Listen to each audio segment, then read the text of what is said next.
everyone! Good morning! So into this video, ay nag-i-snow na siya konti dito guys. Lamig! So into this video guys, pupunta na namin sa hindi ko yata na-i-vlog. Ay na-i-vlog ko pala dati sa inyo yung pagkasira ng aking robot. Yung aking electric super G yung robot vacuum. Yan, nasira kasi siya. So, inano namin. Ay, nag-i-snow talaga siya konti. Na-snow siyang konti, guys. Di ako makapasok. Ayan, So, dadalhin namin siya doon sa, sa lawyer. Lawyer ba tawag doon? Kasi pinalawyer namin kasi nga bigla nasira eh. Nililinis ko naman. Ayaw. Sabi ng asawa ko, hindi pwede. Sabi niya nun. Buti dito sa Turkey, may mga ganyang bagay. Pag mayroon yung mga alam mong may rights ka, pwede mong ipaglaban. Ay, snow talaga. Lamig.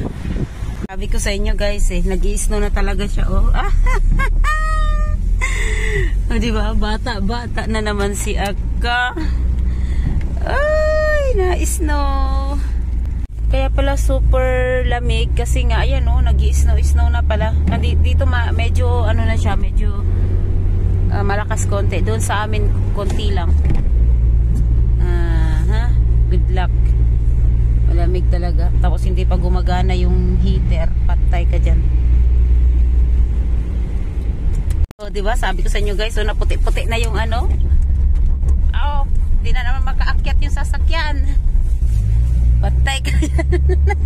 Corcurum ya. Nandyan na. Oh my God. Magiging bata ulit tayo na ito. Ingay ko, promise. Diba? Ay, nag-snow na talaga. Season na ng snow. Tingnan nyo guys, namuti-muti na.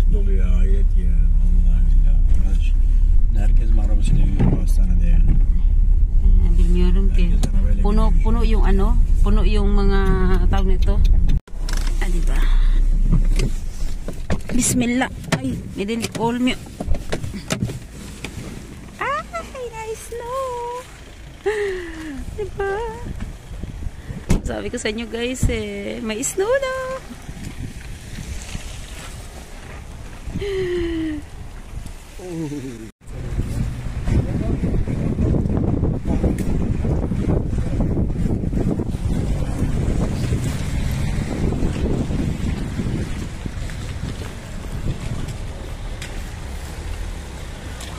So yan guys, nandito na kami sa Borsa Verge Darise.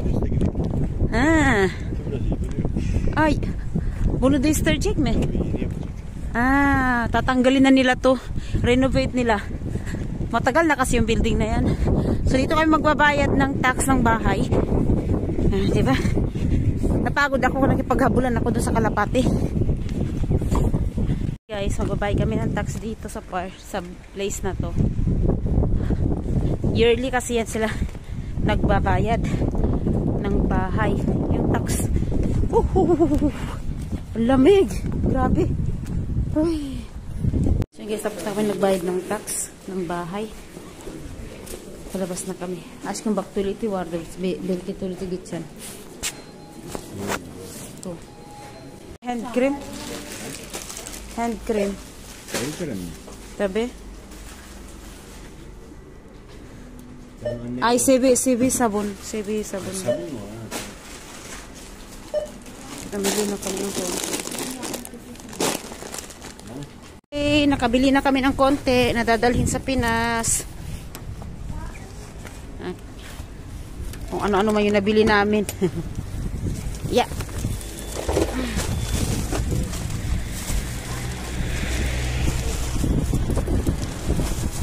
Ayan na guys. Binigay na yung robot vacuum. Sana maging okay. Bye bye robot vacuum. See you soon.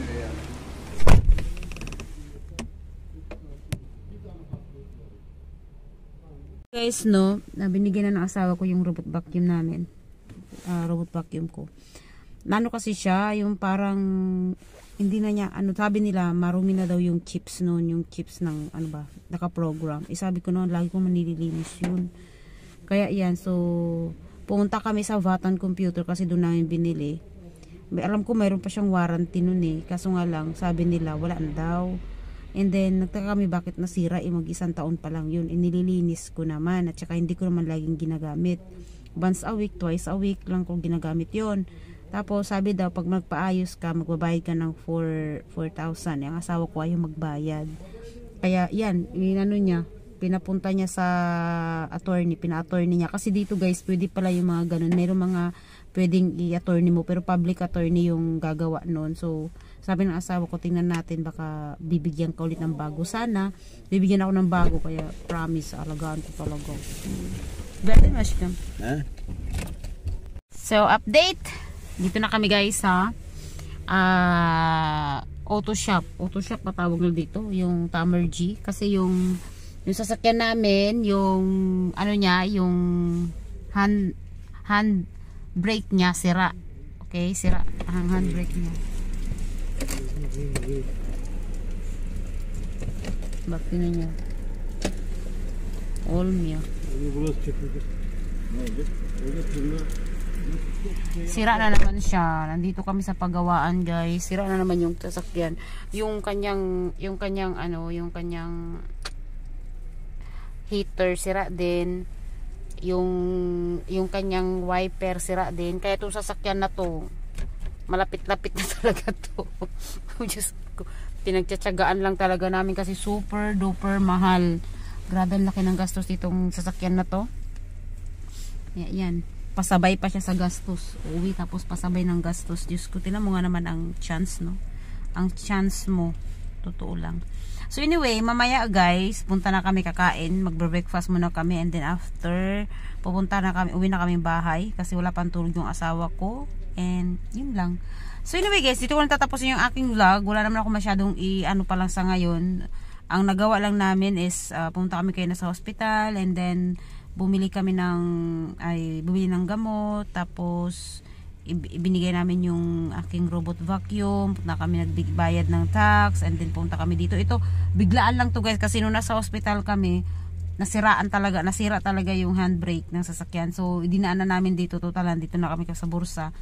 Kaya yan, nandito kami. Biglaan lang to, wala to sa dapat namin gawin, pero nandito kami ngayon. So anyway, yan lang talaga, buhay nga naman. Oo. Sige na guys. So see you again. Nakabili na kami ng konti pa uwi sa uwi namin sa Pilipinas. So sana, ay, Diyos ko, kahirap ng ganito. Tapos malamig pa. Bye na nga.